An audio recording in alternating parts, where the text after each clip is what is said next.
Okay, so one of the cool things I think is about the Bible is like the wording and how words are used continuously in multiple contexts, right? So one of the words I'm going to focus on today, or one of the phrases I'm going to focus on today, is from the Old Testament, and it's used twice. It's only used twice, right? And I asked a couple questions as to why it must be used, right? And it only hit me till now, right? And I was thinking about it, and I was like, why did they use this same phrase twice when trying to, describe, when trying to plead with somebody? And what this phrase is brothers, please, I beg of you, do not commit this evil, right? And this is shown with Lot, and this is later on shown when with a man and his concubine, and when he goes to another man's house and is trying to leave under the safety of the night.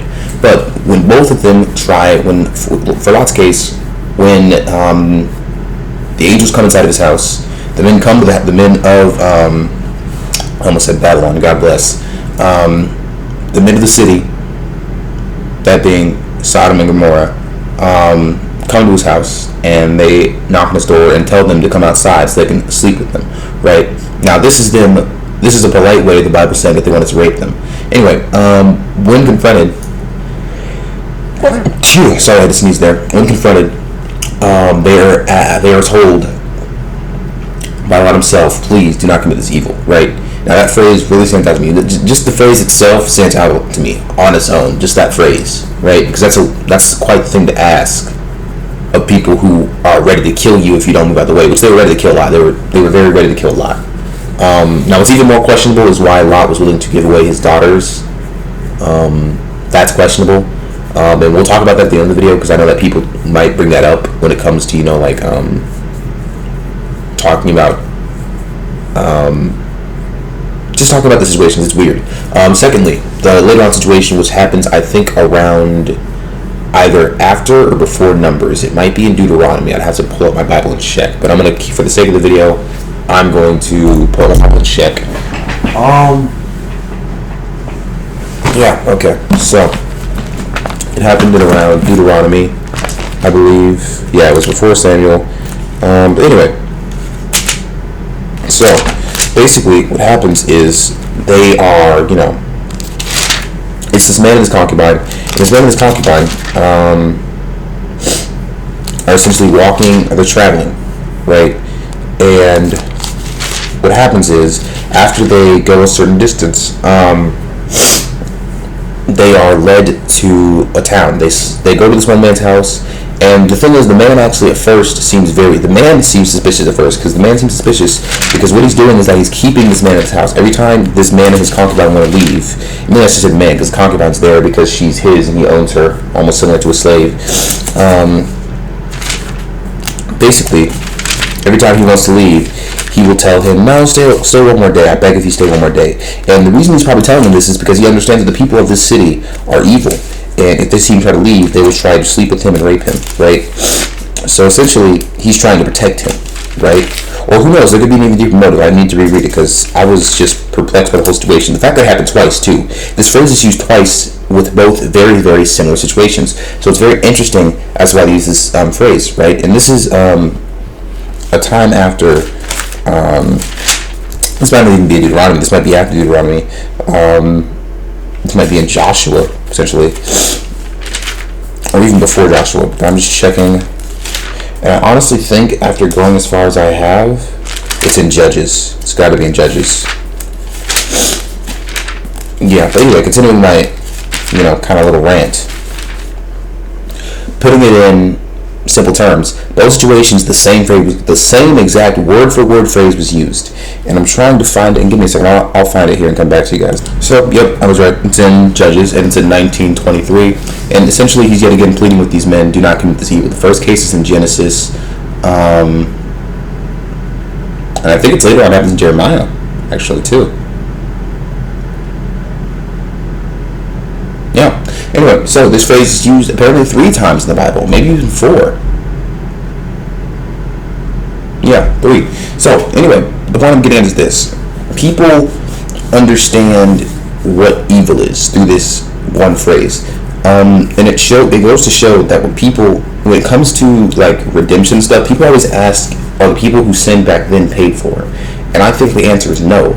because they had a much stronger awareness of what was right and wrong, right? And we know this because of the fact that, like, for example, they are telling these brothers, please do not do this detestable thing, this evil thing, right? Now, I summarized that they already knew what they were doing was evil. They were already considered evil people. They were already considered detestable because of the acts they committed, right? This isn't just related to homosexuality. This is related to other stuff they did because they were evil in general, right? But what I'm getting at is this. Simply put, they understood what evil was. So whenever someone asked them and said to them, do not do this detestable thing, it wasn't them sitting there saying, you're a good person, don't do this evil thing. It was them saying, please don't do this evil. You do every other evil in the book, but don't do this evil, right? Because the phrasing is, do not do this outrageous thing, do not do this detestable thing, do not commit this evil, right? So it's not them saying don't commit evil because they know that they've already done that. It's them saying do not commit this one because this one is truly unjustified. Not that really any evil that any of the people that did this or any people in general have ever done is justified, but they're specifically asking not to commit this evil because they understand that they understand the concept of evil. They know that what they're doing is evil, so they're trying to ask them not to commit more evil, right? So to put it simply, whenever someone asks me the question of, will people back then be redeemed because of Jesus' death? No, because they did not truly have a heart of redemption. They did not care about what they did. They enjoyed and indulged, right? They indulged in what they did, right? And this is one of those things. This is what kind of comes to my mind whenever I think of these people. It must be the same phrase that is referred to in Proverbs, where it says that God laughs at the wicked, for He knows their time is coming,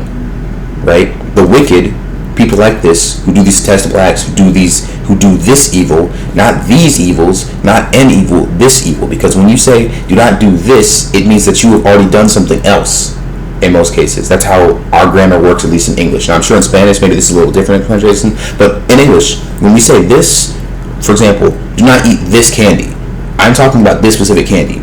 Do not play with this knife, because there's a reason why I'm telling you not to play with this knife. If I said do not play with knives, that's different, right? He didn't say do not commit evil.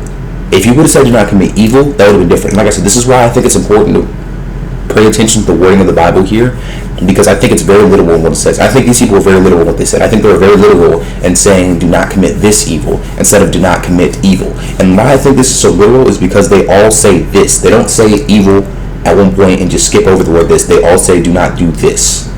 Right? And when you tell someone to not do this, you're usually implying the fact that you don't want them to do this a specific thing, as opposed to something else they've done, or you're trying to stop them from doing something else based on what they've previously done. So, for example, you tell your child not to eat this candy because you know previously they've had this other candy that has, I don't know, unbelievable effect on the teeth, makes the teeth rot in their mouth, right? And this candy's even worse than that candy, and they're going to end up rotting the teeth out their mouth, right?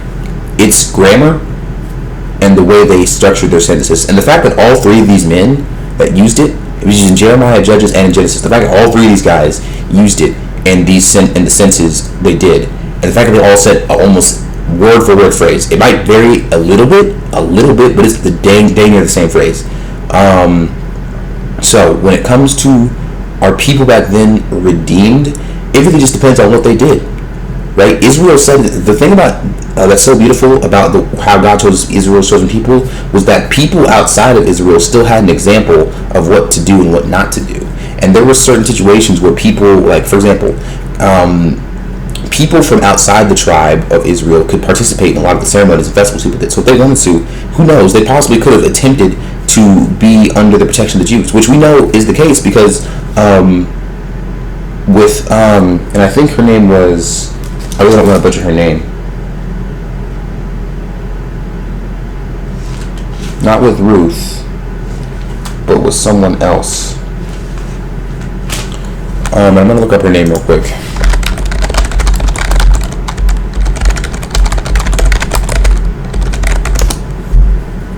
Rahab. Yes, with Rahab, she was accepting the tribe of Israel because she made a covenant with them. And because she knew what she was doing was right. Right? So my big point is this. People outside of Israel knew what was right and wrong. They knew what was right and wrong because God chose Israel as His chosen people to determine what was right and wrong. And guess what? People have eyes. So since they have eyes, they can observe what Israel's doing and they can observe that it's different. And they can ask questions too. But the thing is, if you're evil and you're living an evil life, you don't want people to judge you. You don't want people to ask you questions. You don't want to ask questions about good people. You want to do what you want to do. And that's completely fine. God allows you to do that. God has given us free will throughout the entire Old and New Testament and to this day. So Simply put, amazing phrase, amazing wording, amazing literature, bro. Do not commit this evil. It says a lot in just that one sentence. And the fact that it's used 3 times means it has to mean something. It's used over 3 times in the Bible, or about 3 times in the Bible. And I know just from experience that if it's used more than once, it's already important to remember. But that's just kind of a rant on please, brothers, do not commit this evil, because I just thought about this today when I was preparing for Bible study. So, yeah.